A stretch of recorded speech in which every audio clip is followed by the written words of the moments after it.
자, 2030이 요즘에 이제 경매 많이들 공부하시고 부동산에 관심을 많이 갖고 있는데 경매장에서도 마치 예전에 코인 단타를 했던 것처럼 부동산 단타를 한다고 합니다. 우리가 알기로는 부동산은 조금 이렇게 장기 보유해야 되고 돈도 좀 많이 들고 이렇게 좀 세를 끼고 사줘야 되니까 안 될 것 같은데 어떻게 단타를 하는 거냐? 이건 이제 개인 매매 사업자에 대한 이야기인데 개인 매매 사업자의 장점과 단점 그리고 우리는 단점을 좀 이렇게 보완을 하면서 단점이라기보다는 좀 조심해야 되는 것들이 있어요. 그런 것들을 보완하면서 이 장점을 잘 살리면은 또 이게 좋은 방법이 될 수도 있는데 일단 이 기사는 이게 좀 약간 우려하는 그런 기사입니다. 물론 이제 조심해야 되는 게 있어요. 한번 봅시다. 어떤 내용인지. 최동수 팀장님이 이제 동아일보에서 24년 9월 25일 날 올린 건데 사실 이게 이제 개인 매매 사업자가 예전에 인기가 있었다가 2018년 이게 전국의 조정대상직으로 묶이면서 확 죽었어요.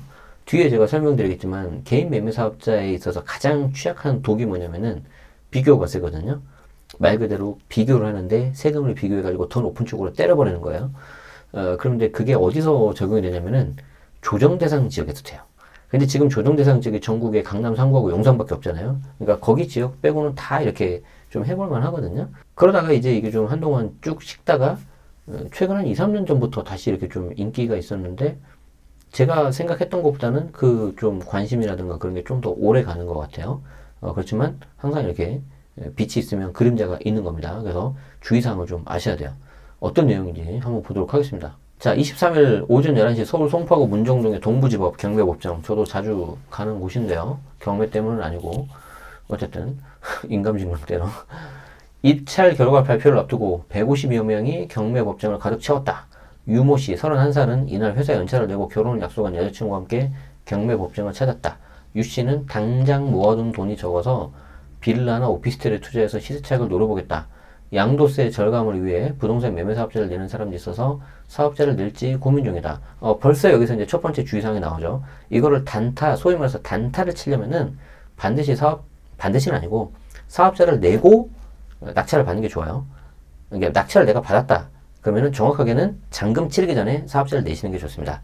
그래야지 이게 이제 판매용 재고주택으로 인정을 받아서 양도세가 아니라 종합소득세 세율이 적용이 되고 종합소득세 세율이 적용되어야 되는 이유가 뭐냐면 2년 보유가 필요 없거든요. 지금 그것 때문에 하는 겁니다. 직장인 김모 씨 37살이네요. 지난해 11월 말 경매로 나온 부산에 있는 전용 8사 아파트를 2억 정도의 낙찰을 받았는데 한 달 반가량 지난 올해 초 김 씨는 이 아파트를 2억 1,500만 원에 매각했다. 그러면은 지금 150에서 1,500이니까 1,350만 원을 내가 했다는 건데 6% 정도 세금 내겠네. 경비 털고 그러면은 아니면 15% 정도. 그럼 돈 1,000만 원 정도 남겠네요. 단지 내 같은 면적 아파트의 직전 실거래가는 2억 5천 원보다 한참 싸게 팔았다.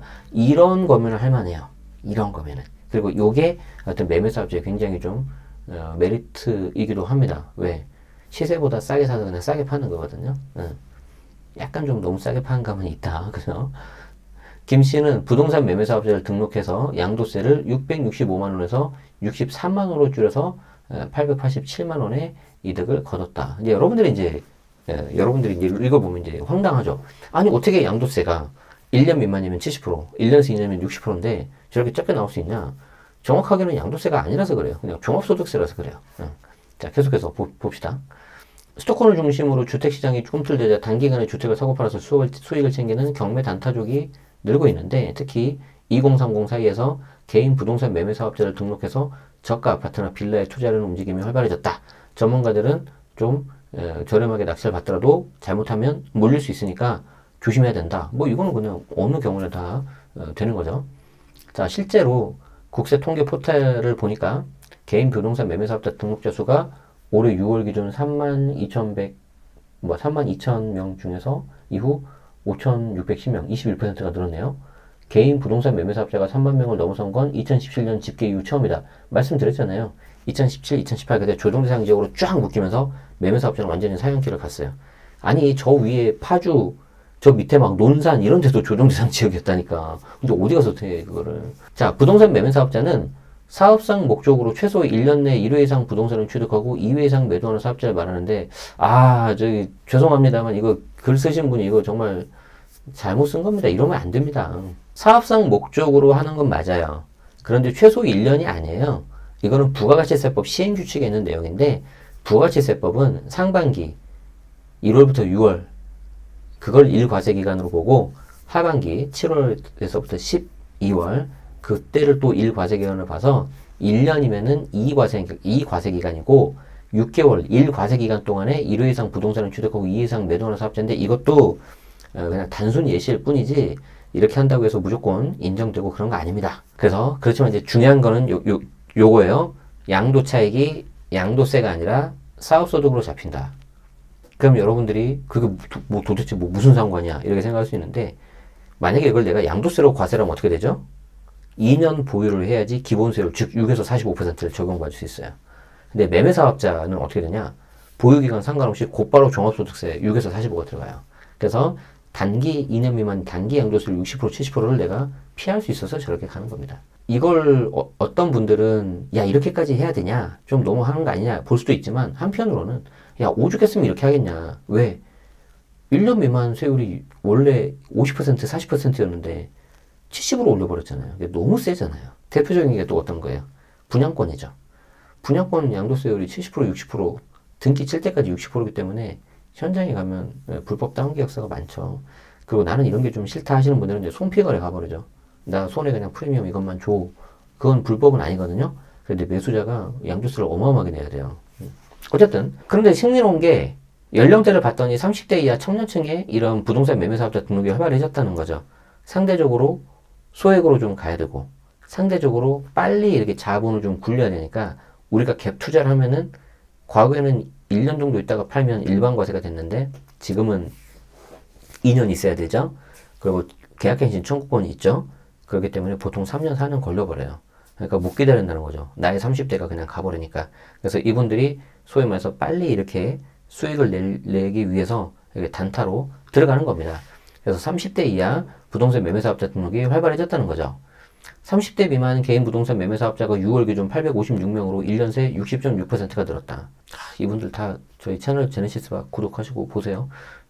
결국 세금에서 다 뜯긴다 잘못하면. 그죠? 30대도 3,644명으로 같은 기간 44.3%가 늘었다. 굉장히 젊은 분들이 공격적으로 하시네요. 그죠? 이주연 전문위원님은 경매 낙찰 후 바로 팔아서 500만원에서 1000만원대 차익을 남기려는 2030들이 개인 부동산 매매사업자들고 문의를 많이 한다. 저도 알려드릴게요. 오세요.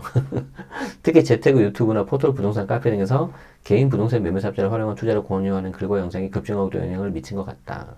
단기 매도 시 양도세가 적기 때문에 또 이렇게 하는 건데, 2주택 이상을 보유한 개인이 보유기간이 1년의 주택을 매도하면 양도차익의 70%를 세금 내야 되고요. 지방소득세가 붙으면 77%입니다. 반면 개인 부동산 매매사업자 등록하면 양도차익에 따라서 6에서 45고, 예를 들면은 보유기간 1년에 주택을 매도해서 1000만원의 양도차익이 발생했을 때 개인은 700만원인데 부동산 매매사업자는 사업소득세로 60만원만 내면 된다. 1200까지는 6%거든요. 4600까지는 15%고. 그러니까 훨씬 저렴하죠. 그런데 조심해야 되는 게 있어요. 자, 내가 A주택을 취득을 했어요. 그리고 내가 이거를 단타를 치려고 사업자 등록을 했어. 근데 어떤 사람은 사업자 등록을 이때 했어요. 1번. 어떤 사람은 2번. 자, 언제 내가 사업자 등록을 해야 돼요? 저는 어지간하면 1번에 하라고 해요. 1번에 사업자 등록을 해야 그 다음에 취득한 물건을 재고자산으로 봐요. 그런데 내가 이미 이거를 사서 일을 저질러 놓고 그 이후에 사업자 등록을 한다. 그러면 여기에 대해서 인정받을 수도 있지만 잘못하면 이거 인정 못 받잖아요. 그럼 그때는 양도세 나옵니다. 그럼 단타를 쳐도 70% 양도세 나와버릴 거예요.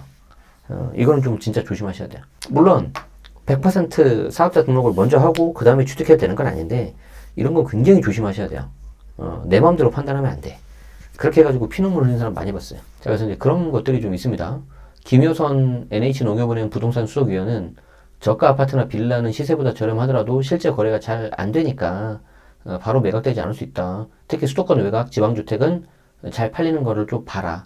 그래서 저도 개인적으로는 빌라보다는 그래도 좀 허름한 거라도 아파트가 나은 것 같고, 개인은 그래도 좀 거래가 되거든요.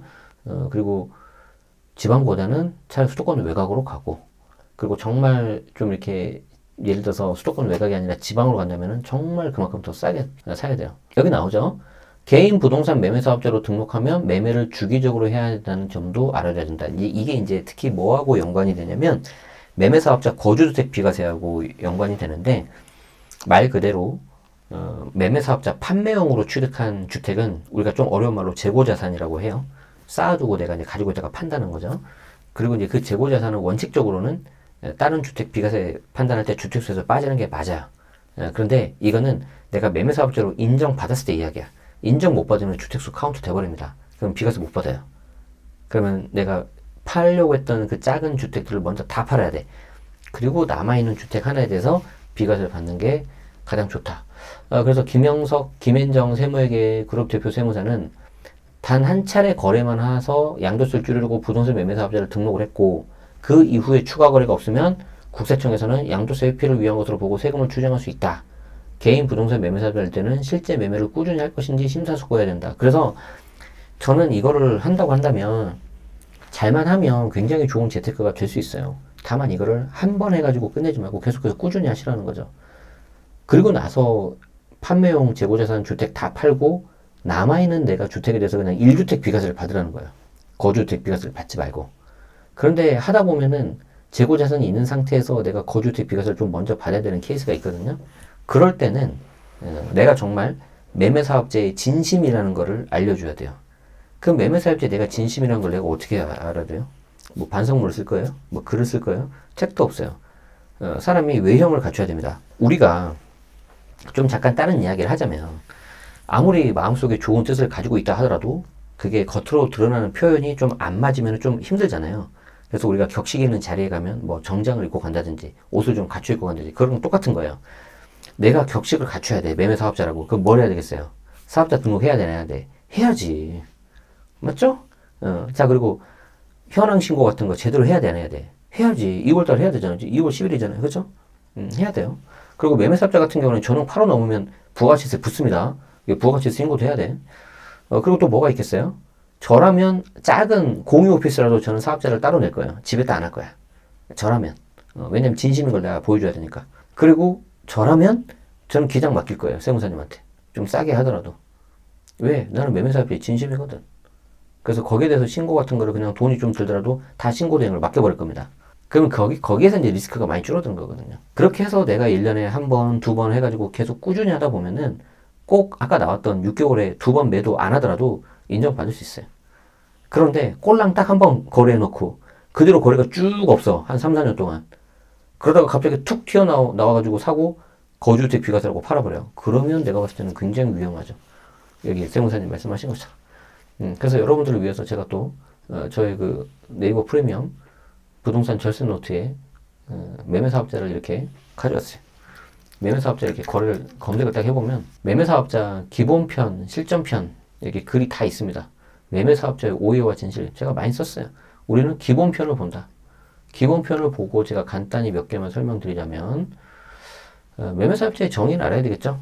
부동산의 매매 또는 그 거래를 사업 목적으로 하고 토지 위에 상가 등을 신축해서 판매할 목적, 토지 등, 상가 등입니다. 주택도 있다는 거죠.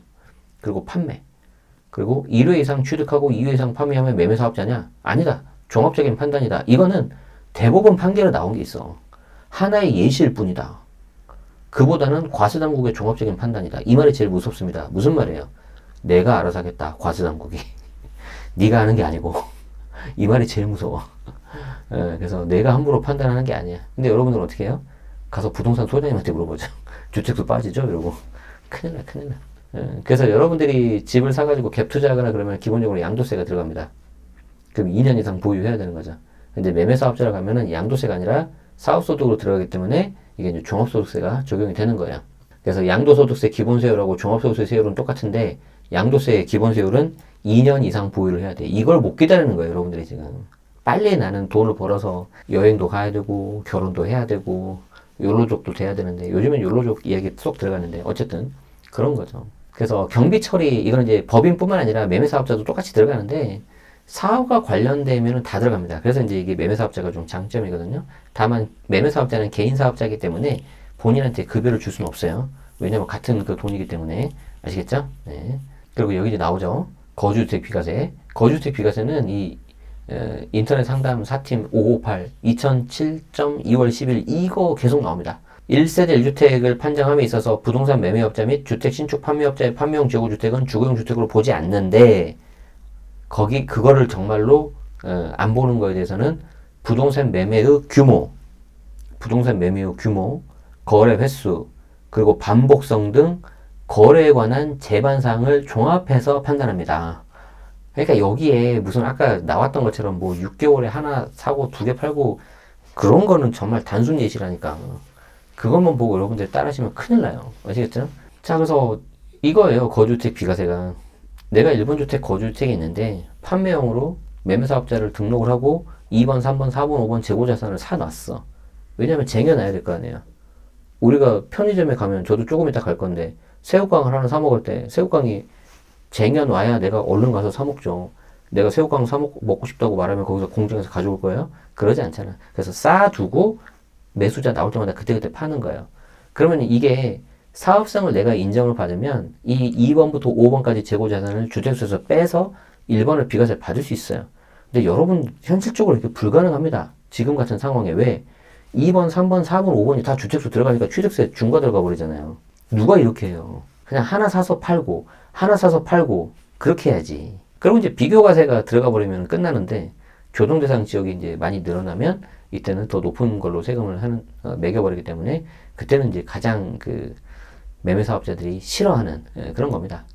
그래서 내가 1억에 사서 2억에 팔았는데 일반 관리비 5천만 원 들고 내가 근로소득 금액이 3천만 원 있는 월급 생활자예요. 어쨌든 계산 일반적인 매매사업자였을 때 1천만 원밖에 안 나오는데 이걸 단기 양도세로 계산해가지고 비교과세 들어가잖아요. 그러면 이제 비교과세 들어갔을 때랑 더 높은 거랑 똑같이 해가지고 거의 7천만 원 때려버려요. 그럼 매매사업자 할 이유가 없어져요. 이렇게 되면 이제 끝장나는 거지. 어쨌든 이게 가장 기본적인 거고요. 거주주택 비과세에 대해서는 여러분들이 큰 환상을 갖지 말고 어차피 지금은 내가 주택수를 많이 이렇게 가져갈 수가 없어요. 그래서 그림으로 제가 간략하게만 설명드리자면 이렇게 하셔야 돼요. 내가 적당히 A가 있어요. 뭐 예를 들어서 갭 투자를 했다고 합시다.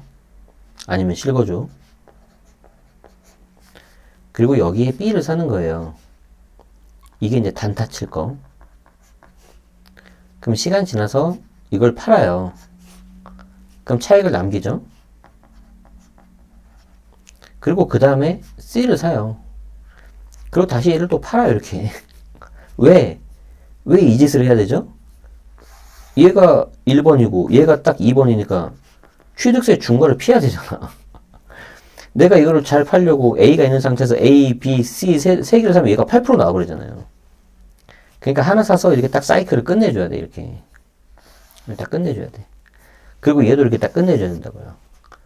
자, 그러면은 내가 B하고 C하고 D하고 이렇게 있는 상태에서 A를 내가 굳이 리스크를 떠안으면서 거주주택 비과세를 팔 이유가 있어 없어요? 없죠. 내가 굳이 뭐하러 그걸 해, 위험하게. 그래서 이거는 그냥 이론상에서 나오는 그런 거지. 아니면 취득세 중과가 없을 때 하는 거죠. 그럼 우리는 어떻게 해야 돼요? 말씀드린 것처럼 그냥 이거 팔고요. 그 다음에 내가 비과세 받으려면 그때 이거 팔아서 1주택 비과세 받으시면 돼요. 그럼 얘 1주택 비과세 받고 어떻게 가면 돼요? 다시 좀 더 좋은 A-로 가는 거예요. 예를 들어서 내가 강북에 있었다, 얘가. 그러면 얘를 이제 뭐 마포 정도 이렇게 오는 거지. 그리고 또 단타 계속 치는 거야, 이렇게. 그리고 그 다음에 어떻게 해요? 이제 마포에서 이제 뭐 송파 오는 거죠. 또 계속 단타 치는 거야. 그 다음에 얘는 이제 강남 가는 거죠. 못 갈 것 같죠? 할 수 있어요, 이렇게. 그래서 이제 꾸준하게 이렇게 좀 하는 방식으로 하면은 해볼만 해요. 그렇지만 물리면 안 된다. 그리고 여러 개를 사가지고 개수를 쫙 늘리면 안 된다. 왜? 취득세 때문에. 그리고 단타를 쳐서 우리 아까서 보시면 아시겠지만 상대적으로 소액이라는 말이죠. 그래서 그걸 내가 막 하면서 리스크를 떠안으면서 했는데 시간이 뭐 3년, 4년 지났을 때 내가 좀 적당히 하나 또 새를 끼고 산다으면은 또 많이 오를 수 있었는데 그게 없잖아요. 그러면 거기서 약간 상대적 박탈감 좀 얻을 수도 있어요. 근데 어쨌든 내가 소액이고 투자금이 작고 그래서 어쨌든 나는 이제 리스크를 안고 굴려야 된다. 그러면 그 방법을 하셔야 되는 거죠. 저 그냥 가만히 안 하고 그냥 주식에 넣으면 어떨까요? 아, 뭐 주식을 잘 하시면 그렇게 하셔도 돼요. 그래서 결국에는 뭐 주식이 좋다, 부동산이 좋다 이게 중요한 게 아니고 내가 잘하는 거에 집중해서 내 돈을 어디에다가 에셋 파킹이라고 하잖아요. 그 자산 어디다가 내가 묻어둘 거냐 이걸 여러분들이 잘 생각하셔야 되는 거죠. 그래서 되게 투자 잘하신 분이 계시는데 과거에 경매 강의도 많이 하시고 지금도 활동도 하고 계시는데 그분이 책에서 그런 말 했어요. 유튜브에서 했나? 자기가 진짜 별거 다 해봤대요. 막 되게 고생도 많이 해보고 수익도 많이 내보고 그렇게 했는데 지금 생각해 보니까 투자 초기 때 샀던 좀 약간 중간 이상 되는 괜찮은 것들 그냥 가만히 놔두고 그냥 놔뒀으면은 지금 그냥 막 계속 막 사고 팔고 해서 고생한 거랑 그냥 어차피 비슷했을 것 같다 얘기하더라고요. 그러니까 여러분들이 결론이 뭐냐면 단타 칠 거는 단타 칠 거대로 굴리고 그냥 좀 오래 한 4년 5년 묻어둘 거 있죠. 그럼 묻어둘 거는 그대로 놔두세요. 그래서 투트랙으로 가야 돼. 그러다가 어느 시점이 되면은 단타 치고 나서 이제 얘 묻어둔 거 비과세 받고 이때 비과세가 아주 파워풀해요. 그래서 두 개 뭉쳐. 그래서 또 좋은 거 하나 갈아타. 그리고 또 단타 쳐. 그렇게 해가지고 몇 번만 갈아타면 충분히 할 수 있고요. 그리고 이제 그 정도 되면 또 이제 여러분들이 이제 나중에 은퇴해야 되는 그런 시기가 오거든요.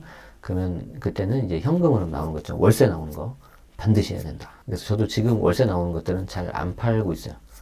이게 굉장히 소중한 것들이기 때문에. 그래서 어떻게든 이 수익률을 더 올리는 방향으로 갈까. 그걸 요즘에 고민하고 있습니다. 이렇게 알아두시면 매매 사업자는 이제 물론 훨씬 더 많은 이야기가 있는데 핵심으로 꼭 알아야 되는 거는 다 말씀드린 것 같고 물론 이제 이런 부동산 기사를 보면 중간중간에 조금씩 이렇게 오해할 수 있고 좀 틀린 내용이 좀 있어서 아쉽긴 해요. 1년에 하나 사고 두 개 파는 거 아니다. 아시겠죠? 그래서 공부하십시오.